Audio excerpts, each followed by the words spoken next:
Parte 3. Um método de interpretação psicológica. O problema que se segue é o método de interpretação dos contos de fada. Como podemos nos aproximar do significado de um conto de fada? Ou antes, como seguir sua trilha? Com efeito, é como perseguir a pista de uma corça fugitiva e ágil. E por que interpretamos?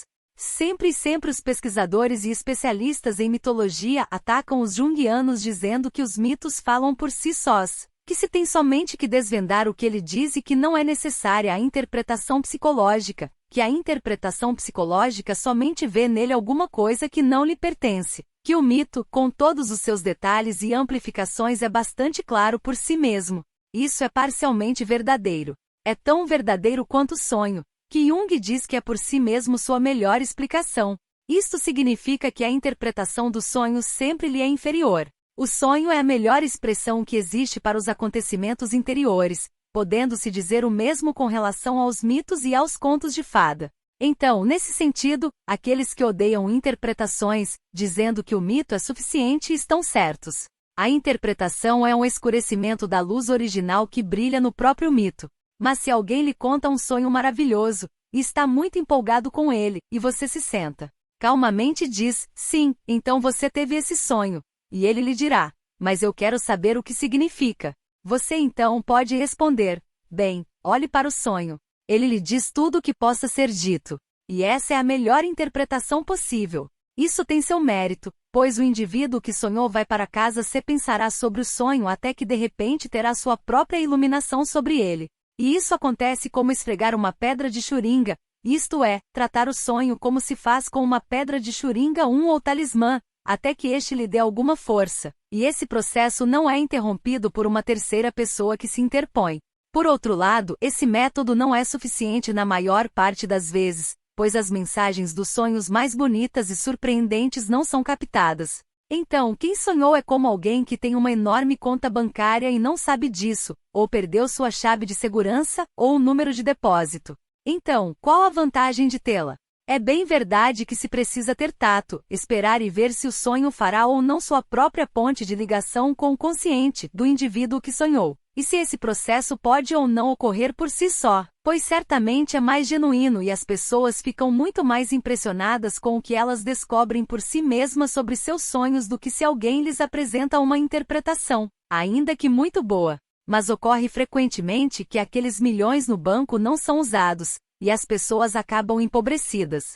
Há ainda uma outra razão por que a interpretação tem de ser praticada. As pessoas tendem a interpretar seus próprios sonhos e mitos dentro de um quadro específico de proposições conscientes. Por exemplo, um tipo pensamento tenderá a extrair somente alguma espécie de pensamento filosófico que ele sente estar contido no sonho, e passará por cima da mensagem emocional e das circunstâncias afetivas. E eu mesma tenho observado em homens, principalmente, que quando são cativos de sua própria anima negativa, projetam essa sensação no sonho e veem, talvez, só os aspectos negativos. O intérprete é útil porque ele diz, mas olha aqui, o sonho começa muito ruim, mas observe, sua conclusão é muito boa. Certamente, ele lhe diz que você ainda é tolo ou meio cego, mas também lhe diz que há um tesouro. A interpretação traz um pouco mais de objetividade. O sonho, ou o conto não trilham somente um estado de consciência já existente. É por isso que usamos interpretação em análise. Como já sugeri, interpretação é uma arte ou ofício, que só pode ser aprendida pela prática e experiência. Entretanto, existem algumas regras para nos guiarem. Da mesma forma que no sonho, nós dividimos a história arquetípica em vários aspectos, começando com a exposição, tempo e lugar. Em contos de fada o tempo e lugar são sempre evidentes porque eles começam com era uma vez ou algo semelhante, que significa fora de tempo e de espaço, a terra de ninguém, do inconsciente coletivo. Por exemplo, muito mais adiante do fim do mundo e mesmo além das montanhas dos sete cães, havia uma vez um rei. Na extremidade da terra, lá onde o mundo termina com um muro, na época em que Deus ainda caminhava sobre a terra. Há muitas maneiras poéticas de expressar essa terra de ninguém, esse tempo de era uma vez, que a partir de Emeliade, muitos mitólogos chamam de Ilud Tempus, que é essa eternidade atemporal de agora e de sempre. Então, tomemos as dramatis personae, as pessoas envolvidas. Eu recomendo contar o número de pessoas que aparecem no começo e no fim da história. Se o conto começa, o rei tinha 3 filhos, nota-se que há 4 personagens e que a mãe está sendo omitida. A história pode terminar com um dos filhos, sua noiva, a noiva do seu irmão e uma outra noiva, ou seja, 4 personagens também, mas numa outra disposição. Tendo-se observado que está faltando a mãe no início da história e que há 3 mulheres no final, poder-se-ia suspeitar que toda a história trata da redenção do princípio feminino, como acontece em uma das histórias que eu apresentarei mais tarde como ilustração. Agora, nós continuamos com a exposição, ou seja, com o início do problema. Você o encontrará na forma do velho rei que está doente, por exemplo, ou o rei que descobre que toda noite são roubadas maçãs douradas de sua árvore, ou que seu cavalo é estéril, ou que sua mulher está doente e que precisa da água da vida. Algum problema sempre aparece no início da história, obviamente, porque se assim não fosse, não haveria história. Então define-se o problema psicologicamente e procura-se também entender sua natureza. Em seguida tem-se a peripeteia, que pode ser curta ou longa, os altos e baixos da história. Isso pode ocupar páginas e páginas, pois pode haver muitas peripeteiae, ou talvez tenha somente uma, e então geralmente se alcança o clímax, o ponto decisivo, onde ou todo enredo se desenvolve para uma tragédia ou ao contrário, dá tudo certo. Este é o ponto alto da tensão. Então, com raras exceções, há uma conclusão feliz ou catastrófica. Pode-se dizer, também, conclusão positiva ou negativa, ou o príncipe encontra sua noiva, casam-se e são felizes para sempre, ou eles caem no mar e desaparecem, e nunca mais ninguém ouve falar deles, esse último caso sendo positivo ou negativo, dependendo do ponto de vista de cada um. Algumas vezes em histórias muito primitivas, entretanto, não há conclusão feliz nem catástrofe, a história simplesmente cessa. De repente, torna-se estúpida e se vai exatamente como se o contador de histórias de repente perdesse o interesse e adormecesse. E ainda pode haver um final ambíguo, algo que não se encontra em outras espécies de lendas ou materiais míticos, explicitando um final feliz seguido de um comentário negativo do historiador. Por exemplo, e eles casaram, houve uma grande festa e havia vinho, cerveja e um maravilhoso pedaço de carne. Eu fui à cozinha, mas quando tentei pegar alguma coisa, o cozinheiro me deu um pontapé no traseiro e saí correndo tanto que cheguei até aqui para contar-lhe essa história. Os russos algumas vezes terminavam assim, eles casaram e foram muito felizes. Beberam muito vinho e cerveja, mas eu não consegui beber tanto, pois o vinho sempre corria pela minha barba. Alguns ciganos dizem, eles casaram e viveram felizes e ricos até o fim de suas vidas, mas nós, pobres diabos, estamos aqui chupando o dedo e tremendo de fome. E então, eles passam o chapéu recolhendo dinheiro. Esta maneira de finalizar um conto de fada é um hit de sortie 2, porque um conto de fada leva você para longe, para o mundo sonhador da infância, do inconsciente coletivo, onde você não pode ficar. Agora imagine que você mora numa casa de camponeses e você permanece no clima do conto de fada, e então você tem de ir à cozinha. Se você não saiu da história, você certamente queimará a comida, porque você continuará a devanear sobre o príncipe e a princesa. Então, a história precisa ser terminada com um sim. Este é o mundo do conto de fada, mas nós estamos aqui numa realidade mais amarga. Nós precisamos voltar ao nosso trabalho cotidiano, e não ficarmos sonhando e questionando sobre a história. É preciso desligar o mundo do conto de fada. O método consiste, pois, em observar a estrutura do material, a fim de que se possa pôr um pouco de ordem, e como eu disse, devemos especialmente lembrar de contar as figuras e o simbolismo do número e o papel disso. Existe um outro modo que eu algumas vezes adoto, mas que não pode ser feito com todas as histórias. Por exemplo, há uma história russa onde o czar tem 3 filhos e você pode colocá-la dessa maneira. Primeiro existe um quarteto no qual a mãe é omitida, e o herói, o quarto do sistema, vai para o além, para o inconsciente, nós podemos dizer, onde há 3 bruxas, Baba Yagas e a princesa Maria que fica com o herói. No fim, Maria é redimida pelo herói e eles se casam e têm 2 filhos. Então, há um quarteto que é puramente masculino, um que é puramente feminino e no fim, representado no centro do esquema, um quarteto misto de 3 homens e uma mulher. Não se pode traçar esse tipo de esquema com todas as histórias. Há muitas histórias estruturadas dessa forma, entretanto é necessário verificar se existe tal esquema. Se não existe, isto também é revelador, porque a falta de uma estrutura é também significativa, como é uma estrutura irregular nas ciências físicas. A exceção pertence também aos fenômenos, mas é necessário explicar por quê. Para continuar com a sequência do nosso pensamento, nós simplesmente tomamos o primeiro símbolo. Digamos que havia um velho rei doente porque lhe faltava a água da vida, ou uma mãe que tinha uma filha desobediente. É necessário ampliar tais elementos, o que significa que nós precisamos procurar todos os possíveis temas paralelos.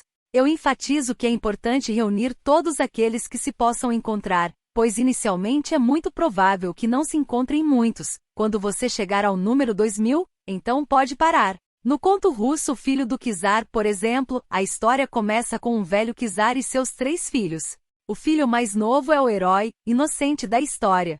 Eu comparei o comportamento do czar com aquele da função superior, e o filho com a 4ª função, mas isso é discutível. Isto não pode ser provado a partir da história, pois o czar não é eliminado no final, bem como não luta com seu filho. Mas se você analisar histórias paralelas, então, torna-se muito claro que o czar representa a velha função superior e o terceiro filho é aquele que traz a renovação, isto é, a função inferior. Então é preciso que se analise o material comparativo, antes que possamos dizer qualquer coisa. Precisamos perguntar se aquele tema ocorre em outros contos como ocorre, e tirar uma média, e somente então nossa interpretação pode ter uma base relativamente segura. Por exemplo, pode haver um conto da fada no qual uma pomba branca tem um mau comportamento e se é tentado a concluir que ela representa uma bruxa ou feiticeira.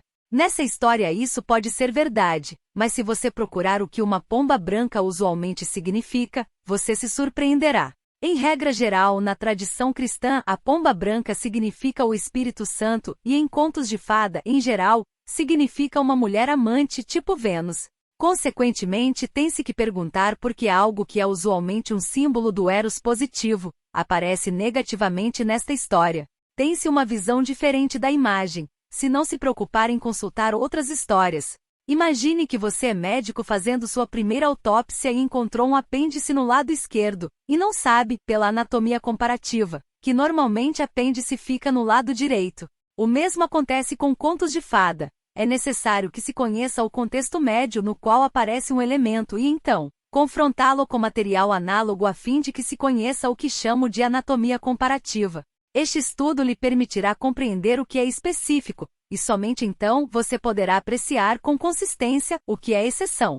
Amplificar significa alargar um tema através da junção de numerosas versões análogas. Quando já se colecionou bastante paralelos de um tema, então pode-se passar para o tema seguinte, e deste modo adentrar a história. Existem ainda mais 2 passos que devem ser dados. O próximo será construir o contexto. Digamos que no conto de fada existe um rato. Amplificando-se o tema, nota-se que este rato comporta-se de uma maneira específica. Encontrou-se, por exemplo, que os ratos representam as almas dos mortos e bruxas, que eles são animais de demônio, que são um animal de apoio no seu aspecto infernal, que trazem a peste e também animais fantasmas, pois quando alguém morre sai um rato de seu corpo, ou que a alma aparece sob a forma de rato, etc. Analisando o rato da história e os das amplificações, verifica-se que algumas amplificações ajudam a entender e explicar o rato em questão, outras não. Então o que fazer? Em tais casos, eu primeiro considero aqueles ratos que explicam o meu rato, e deixo os outros de reserva no bolso do colete, pois algumas vezes, no decorrer da história, outros aspectos do rato aparecem numa outra constelação e eu posso precisar deles. Digamos que em nosso conto ele é um rato positivo e que não há nenhum rato bruxa por volta, mas mais adiante, existe alguma coisa sobre uma bruxa. Então você diria, existe uma conexão entre essas 2 imagens. É muito bom que eu saiba que ratos são bruxas também. Segue-se, agora, o passo essencial, que é a interpretação propriamente dita, ou seja, o trabalho de traduzir a história amplificada para a linguagem psicológica. Há um risco de se ficar no meio do caminho, ou seja, de ficar aprisionado no modo mítico de expressão e falar, por exemplo, sobre a mãe terrível que é vencida pelo herói. Tal afirmação torna-se correta somente se a ela acrescentarmos a inércia do inconsciente é suplantada por um impulso em direção a um nível mais alto de consciência. Ou seja, precisa-se usar a linguagem estritamente psicológica e somente então saberemos o que é interpretação. O leitor de espírito crítico dirá: tudo bem, mas o que se faz é simplesmente uma troca de um mito pelo outro que pode ser chamado de mito junguiano. Não há muito o que se responder a isso, a não ser dizer, sim, fazemos isso, mas conscientemente, sabemos o que estamos fazendo e, sabemos também que daqui a 200 anos alguém lendo nossas interpretações poderá dizer, não é gozado? Eles traduziram o mito do conto de fada para a psicologia junguiana e pensaram que era só isso e pronto. Mas nós sabemos que, e então essas pessoas trarão uma nova interpretação e a nossa será arrolada entre tantas outras interpretações, uma ilustração de como tal material foi analisado na época. Estamos bastante conscientes dessa possibilidade e de quão relativas são nossas interpretações e de que elas não encerram a verdade última.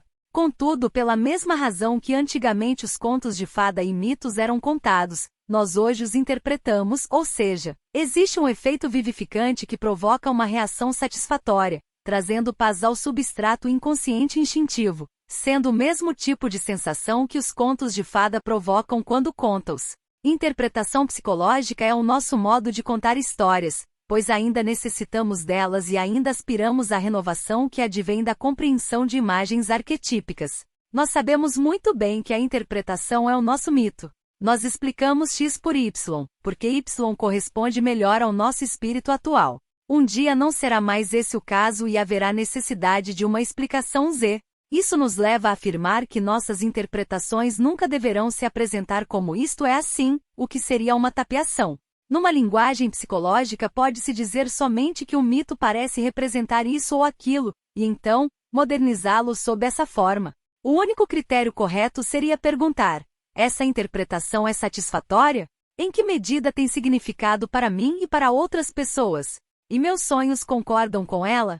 Quando faço uma interpretação, eu sempre observo meus sonhos para ver se eles concordam. Se eles concordam, então, eu sei que a interpretação é a melhor que posso fazer, ou seja, que em relação à minha própria natureza, eu interpretei o material de maneira satisfatória. Se minha psique não diz, está bem, porém você ainda não respondeu a isso, eu sei que eu não posso ir mais além. É possível que haja outras revelações na história, mas eu alcancei os meus próprios limites e não posso ir além de mim mesma. Tenho, pois, que descansar, satisfeita, e comer o que posso digerir. Há muito alimento no simbolismo do texto, mas eu ainda não posso digeri-lo psicologicamente.